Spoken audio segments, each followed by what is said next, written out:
Of question and answer session.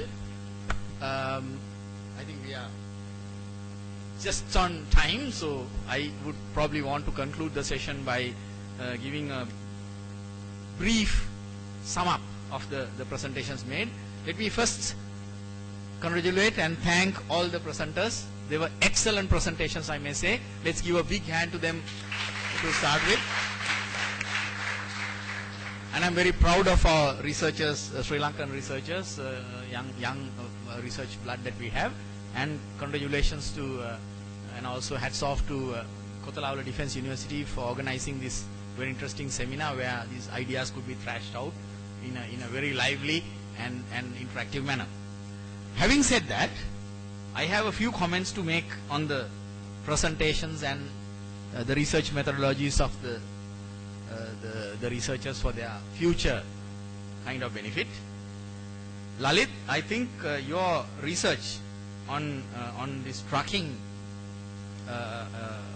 and the congestion part should probably look into a different dimension. Otherwise, it will be a perception only on the truckers.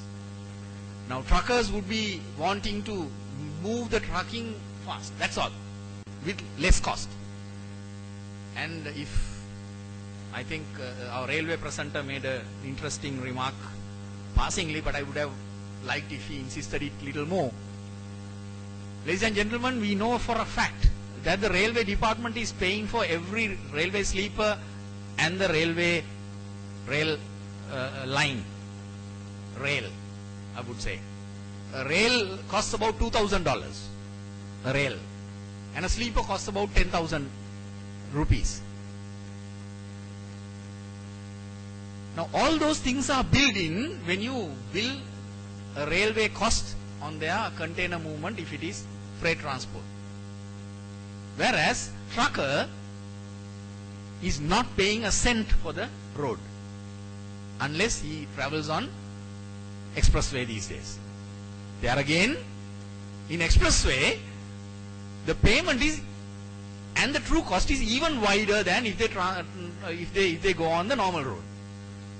Because expressway is, I would consider, the worst ever criminal subsidy we have in this country. Because the user is not paying the true cost, whereas the people who cannot even step onto that road are bearing the cost of road maintenance there. The hinganno පයින් යන මිනිස්සු අහිංසක දුප්පත් ළමයි පාරේ යන three wheel කාර්යය motorbicycle කාර්යය push bike කාර්යයටවත් බෑ ඒ කියන්නේ. And we are paying and someone else is benefiting. So just to come to that, trucker would not pay a cent on the road if they don't go on the expressway. But if they go on the expressway, the bill that he is creating on the society is even greater. Whereas the railway has to shoulder the entire burden of track maintenance, signaling, level crossing. මේ rail පාරයි මහා පාරයි හරස් වෙන තැනටත් ගෙවන්න ඕන railway. I don't know under what logic it is. ඇයි ඒකට railway rail ගේට්ටුවක් කියන්නේ කියලා මම දන්නේ නැහැ. ඒක බස් ගේට්ටුවක්. ඒක එහෙම නැත්නම් truck ගේට්ටුවක්.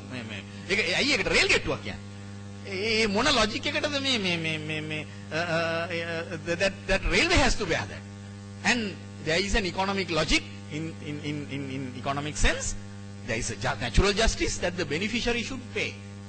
Huh? Beneficiary should pay for the benefit. Yes. What do you mean? No. Land belongs to us, true, but the erection is done for the benefit of the user. It is true that we maintain the protection, that's fine, but the payment has to be by the beneficiary. Because it's not a benefit for the railway. It's not a benefit for the rail passenger. It's not a benefit for the trucker. If some clash happens, railway passenger is not even damaged. So who is going to get protection benefit is a road user. But railway is bearing that also. So if there is an organization in this country which is politically put into the dustbin and no attention at all, I think first is the CTB, next is the railway. First is the CTB. I must say railway, at least because of the organization being a government department, their salaries are paid. Whereas CTB, the employees are paid salaries in 3 installments a month. එහෙම organisation මේ රටේ වෙන නැහැ කොහෙවත්. ඒ ethics කොහෙද දන්නේ නැහැ තියෙන්නේ. I don't understand that ethic. So, when you compare Sri Lanka Railways performance on business, while taking your comments on railway poorly performing and lethargic and inefficient, and there may be certain other things that you would have said like double handling costs and the distances are short, so that loading to railway and then unloading and then again going to the warehouse, that's double handling, and when the distances are large only the railway has the comparative advantage. There are many issues like that, but quite apart from it, unless the railway track is maintained by the government at public funds, just as it maintains the highway, no one is asking about the highway department for profits. Even some of our ministers list of Yaksayo. Now they are listing Yaksayo. No? These are Yaksayo, Rajesh Salli Kana Yaksayo. What are the Yaksayo? Viduri Bala Mandale, Khanijitaka Sansthawa, Air Lanka Kiyana Mahidani, Sri Lankan Airlines, Railway and CTB. May Yaksayo.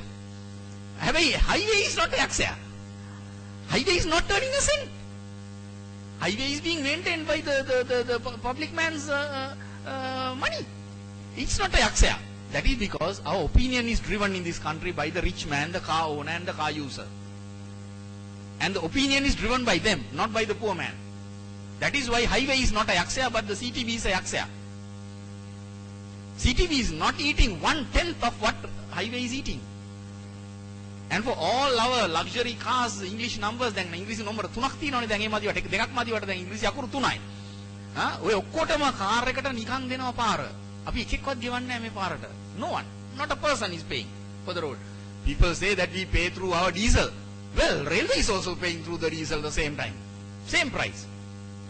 Railway is not given diesel at a concessionary price. So if there is a tax on the government, as much as our car owner is paying, the railway is also paying. So railway passenger අර අහිංසක ළමයා campus එකට යන ළමයා railway එකෙනුත් ගෙවනවා මේ tax එක. So why can't we truly price our roads? The moment you truly price the roads, both problems will be solved. One, Lalit's problem of congestion will be over because container movement is going to be exorbitantly pricing on the road. And railway will immediately have the market. I can tell you one example. At one time there was a secretary called D.S. Jayavira in Sri Lanka, Transport Secretary.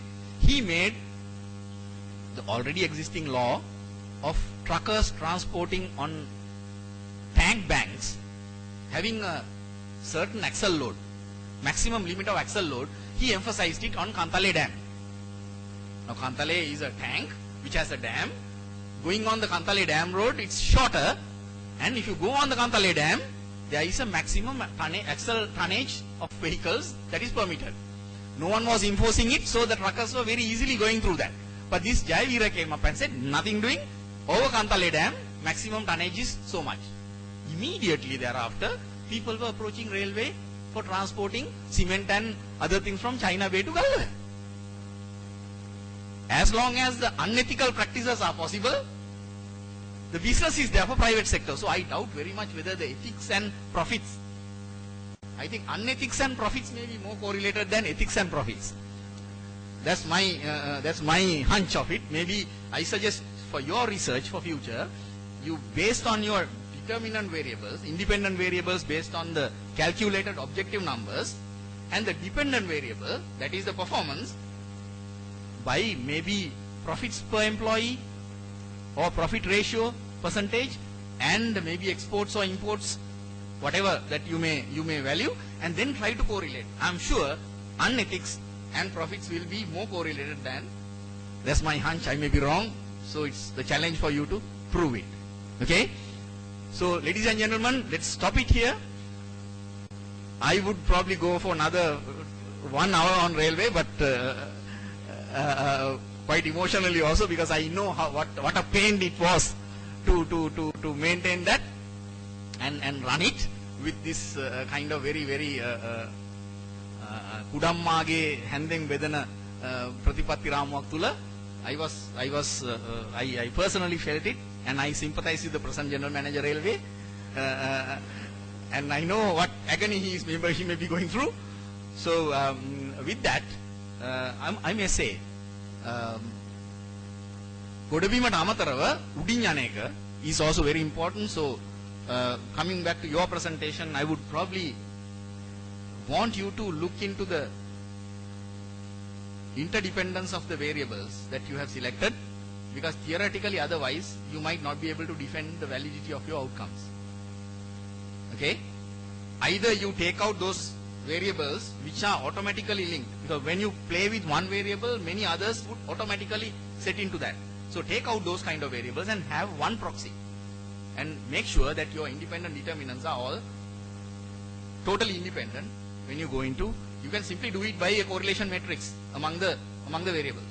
You do a correlation matrix, say x1 up to xn, and again in the columns x1 up to xn you do the correlation matrix, and you find out anything greater than 0.4, 0.3 you reject, and then you take one lot.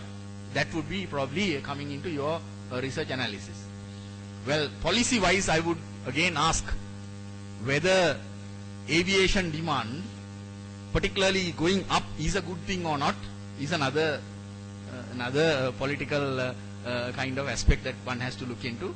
Because if you say one aircraft, Boeing 747 aircraft of flowers is going from Thailand to the Netherlands every day, every week, one Boeing 747 full of flowers going in. What are we doing? We are burning fuel, and we are killing the environment. We are ruining our ozone layer, and probably killing our future. It's probably better that European people pay a little bit more for their own flowers rather than transporting these things through air. So the whole question boiling down again to the reflection of true costs in the prices. If the true costs are reflected in the prices, all this nonsense will be basically discouraged, and the people would probably go down to the basics. So I hope with that we will conclude this session. Thank you very much, ladies and gentlemen, for your very lively and interactive participation. And once again, big hand to our presenters. And I declare the session closed.